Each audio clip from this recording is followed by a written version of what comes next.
What does it take for the heir of Augustus and Justinian to die in a torn red boot, in a side breach above a river the chronicles barely name, on a morning when the city of his ancestors had stood inviolate for 1,123 years? It is 1:30 in the morning on the 29th of May, 1453. Above the broken middle of the Theodosian walls, a section the Greeks call the Mesoteichion. The smoke from 3 weeks of cannon fire has not lifted. A wooden stockade leans across the gap where the outer wall used to stand, patched by torchlight every night by men who have not slept in a week. The smell along that stockade is a particular late Roman smell. Wet earth, pitch, the iron tang of bowels opened, and the sweet rot of the dead Genoese the burial parties could not reach during daylight. Somewhere below the wall, in the dry moat that the defenders have been filling with rubble and corpses for 53 days, an Ottoman drum begins to beat at a pace that no one inside the city has heard before. Slow, then faster, then a sound the chroniclers will struggle for a generation to describe. A single, low, animal roar from 80,000 throats at once. 6,000 defenders, 80,000 attackers, by the count of Ducas, who was writing from Lesbos within a decade and had access to refugees who had crawled out of the city through the seawalls in fishing boats. Other estimates run lower, some considerably so. I lean toward Ducas here, and I will tell you why in a moment. This is the story of how the Roman Empire that had outlived its own western half by nearly 1,000 years died in a single night in a single breach. And of the young man on the other side of the wall who was 21 years old, who read Caesar in Latin, and who had spent a year doing arithmetic on the price of bronze. Critobulus of Imbros, an Ottoman subject who wrote his history of Mehmed after the fact and who is, for all his obvious patronage, the most engineering literate of the surviving accounts, gives the breach narrative most modern military historians work from. He tells us that the third wave struck the stockade just before dawn. He tells us that the Genoese commander, Giovanni Giustiniani Longo, took a wound to the chest from a culverin ball, and that the wound emptied the wall. Ducas blames a different cause. Sphrantzes, who was inside the city as the emperor's secretary and who lost his children that morning, gives us the inside of the palace, not the breach. I have read all three of them in translation and the Greek text of Sphrantzes twice in the older Bonn edition. And I will say honestly that the most important hours of the assault remain a place where the manuscripts disagree on the number of waves, the time of Giustiniani's wound, and the small door, the postern called the Cercoporta, near the Corresian gate, that one source claims was left unlocked by accident. Hold that door in your head. It is going to matter. Inside the city, in the narrow streets that climb from the Golden Horn up to the spine where the great church of Hagia Sophia stands, the bells of St. Mary of Blachernai have been ringing for an hour. The Emperor Constantine XI Palaiologos, of the line that has held the purple since 1259, is somewhere along the wall. He is 48 or 49. The Eastern sources count differently. He has taken the imperial insignia off his cloak. He is wearing a torn red boot that one Italian witness, Leonardo of Chios, will later claim was the only way the body could have been identified, if anyone had thought to look. He has refused in writing the Sultan's last embassy. He has refused in writing his own court's last petition that he flee by sea on a Venetian galley, while the chain across the Golden Horn still holds. He has, in the liturgy 2 nights earlier in Hagia Sophia, taken communion alongside Cardinal Isidore of Kiev, the papal legate, a public act of union with Rome that half his own clergy consider apostasy. He has made every choice a doomed emperor is expected to make, and one or two that surprise even his enemies. His Grand Vizier, Halil Pasha, on the Ottoman side, has spent the previous winter advising Mehmed against this siege. Halil belongs to the old generation, the men who served Murad II, the conservatives who think Bayezid's disaster at Ankara in 1402 should be a warning forever. Halil has lost the argument. He will lose his head within months. That, too, is going to matter. The first wave that night was the irregulars, the Bashi Bazouks, lightly armed, expendable. They came forward in the dark with grappling hooks and ladders and the kind of courage that comes from the certainty that the janissaries with whips are behind you. They were turned back at the stockade. The second wave was Anatolian regulars, foot soldiers in scaled armor, with curved sabers and shields. They were turned back at the stockade. The third wave, the one Mehmed had held in reserve since midnight, was the household janissaries, 3,000 of them, the empire's elite, recruited as Christian boys from the Balkans and raised inside the palace as the Sultan's slave army. They came forward with the great drums beating ahead of them and the standards held high, and somewhere in their second rank, a Greek convert named Hassan of Ulubat, who would have a street in modern Istanbul named after him within 5 centuries, was the first man to put a foot inside the city of Caesar, if the period interests you. The Comnenian Wars, the slow gnawing of Anatolia by the Seljuks, the catastrophe of 950 years that ran from Manzikert in 1071 to this morning in 1453. The chronicles, the maps, the small decisions that lost provinces. This is the work the channel does. There is more of it waiting, back to the wall before dawn. To understand what happened in the Mesotaichi on that night, you have to understand what the Roman Empire of the East had already lost across the 249 years between the Fourth Crusade and Mehmed.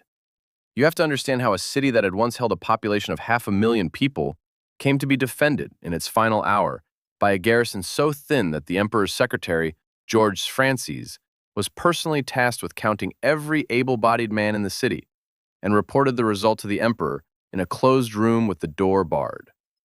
The numbers Francis wrote in his journal, in his own hand, in his copy of the Chronicon Minus that survives in a Vatican manuscript, was so low that Constantine ordered him not to repeat it to anyone. In April 1204, a Venetian-led crusader fleet hired to reconquer Jerusalem sailed up the Bosporus instead and took Constantinople by storm. They stayed for 57 years. The 4 bronze horses of the Hippodrome went to Venice, where they sit today above the doors of St. Mark's. Michael VIII Palaiologos retook the city in 1261. He retook a corpse. The population, by the rough estimate of the modern historian Donald Nickel, was already down from about 500,000 in 1170 to perhaps 50,000. What the Latin sack had broken was not the architecture. It was the engine. The trade routes that had made the city the richest market on earth had been redirected through Venetian and Genoese hands. By the end of the 13th century, Byzantine emperors were paying tribute. John V Palaiologos traveled to Buda in 1366 to beg help from Hungary and was detained on the way home by Bulgarian creditors. The heir of Augustus and Justinian held for debt. By the time of the man at the wall, the empire that called itself the Basileia Romaion ruled the city of Constantinople,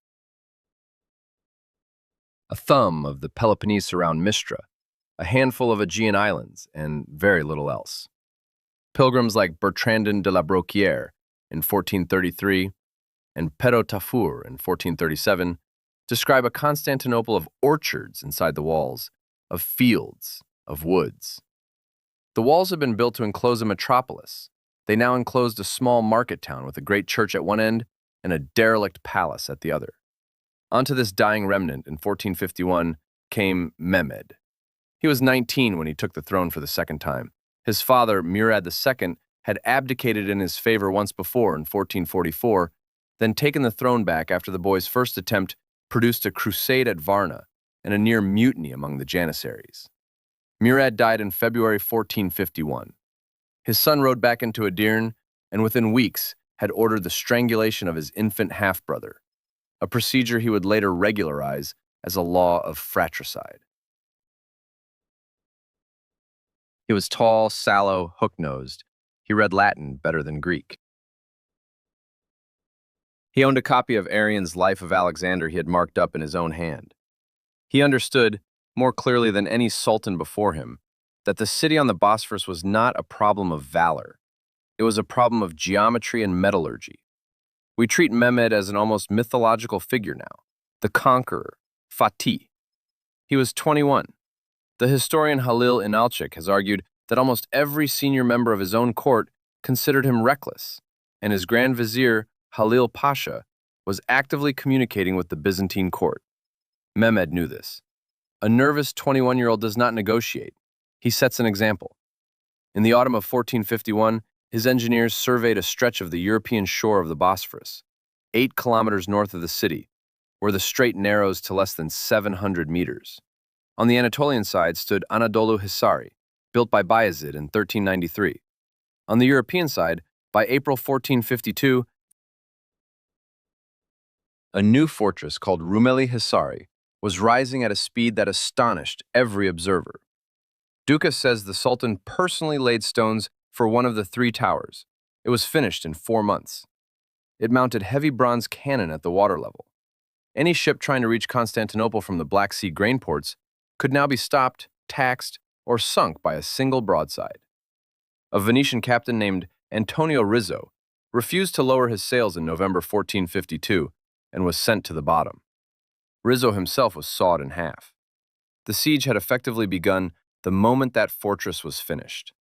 The army would just take 6 more months to arrive. Constantine sent embassy after embassy that winter. He offered to recognize Ottoman suzerainty. He offered tribute he could not afford. He offered to surrender forts in Thrace. Mehmed rejected everything. He had read his Caesar.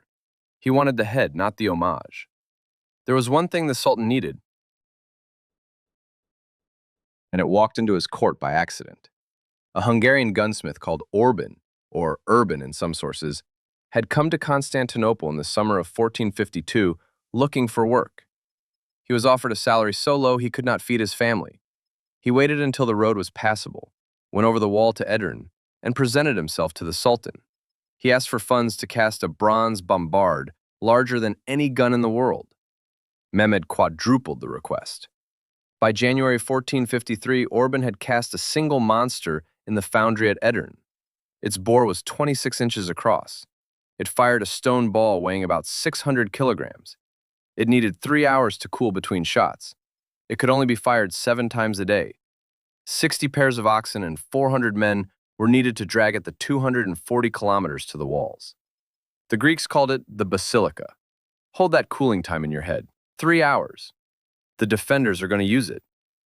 Inside the city, the religious debate was more bitter than the military one.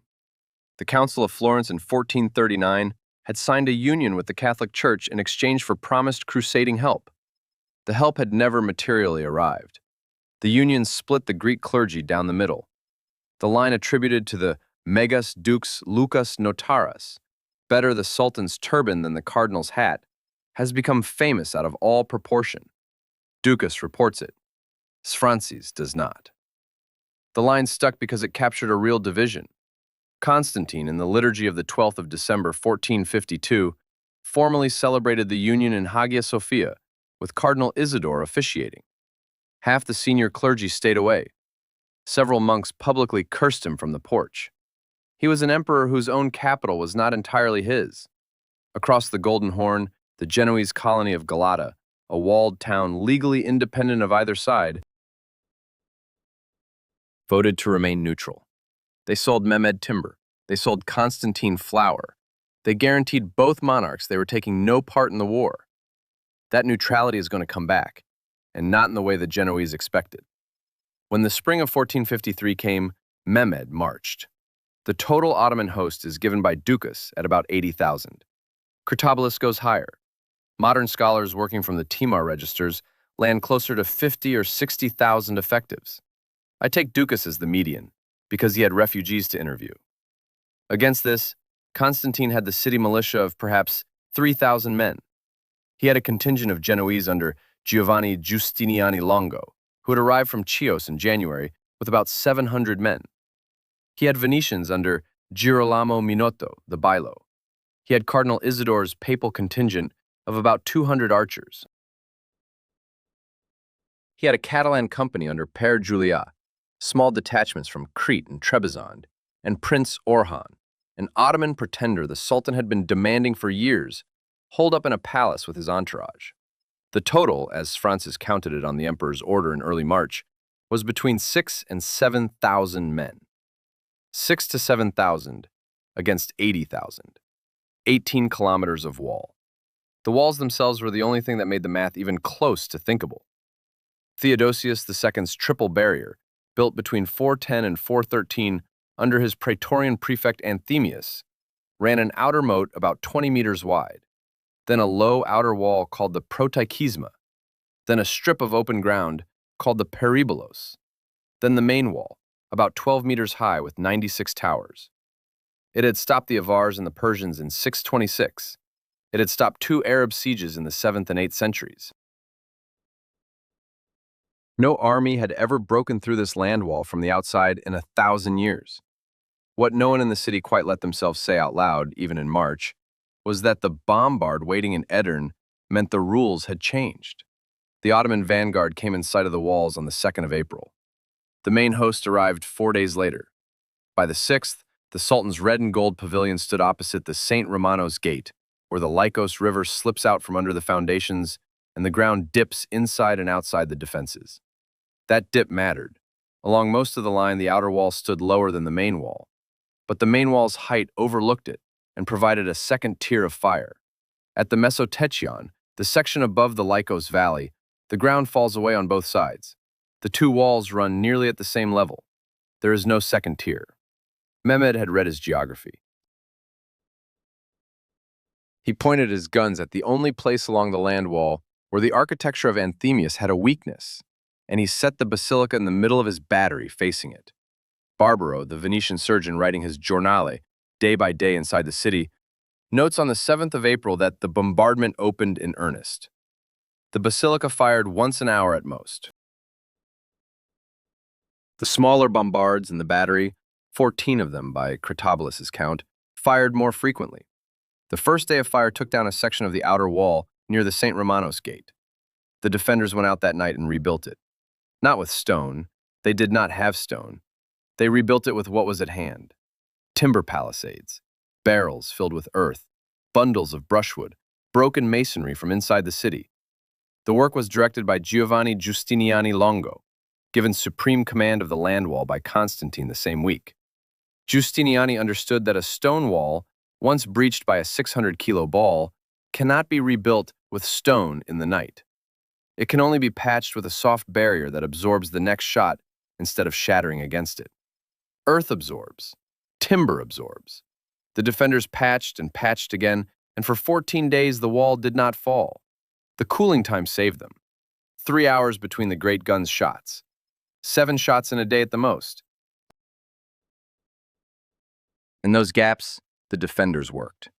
Barbaro records that Giustiniani would sleep beside the breach in a cloak, an hour at a time, then walk the line with a single torchbearer to check the patches. When the emperor's purse ran dry, Constantine ordered the silver vessels of the great churches melted down. Sfrances records this in passing, as if it cost the emperor nothing. It must have cost him. He had been raised in those churches. The sea was supposed to be the other half of the defense. The golden horn was closed at its mouth by a massive iron chain, stretched between the Tower of Eugenius on the city side and a tower on the Galata shore.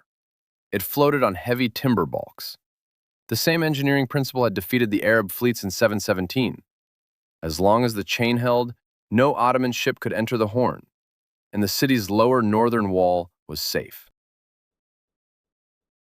On the 20th of April, 3 Genoese galleys from Chios and 1 imperial transport fought their way through the Ottoman fleet, reached the chain, had it lowered, and slipped inside to a rapturous welcome. Mehmed dismissed his admiral on the spot. The successor came to him that same week with a proposal. Take the fleet over the hills. On the night of the 21st into the 22nd of April, Ottoman engineers dragged 70 or so ships, the lighter galleys and the fustae, on greased wooden rollers from the Bosphorus shore north of Galata, up the slope, across a saddle of high ground above Pera, and down again into the upper Golden Horn.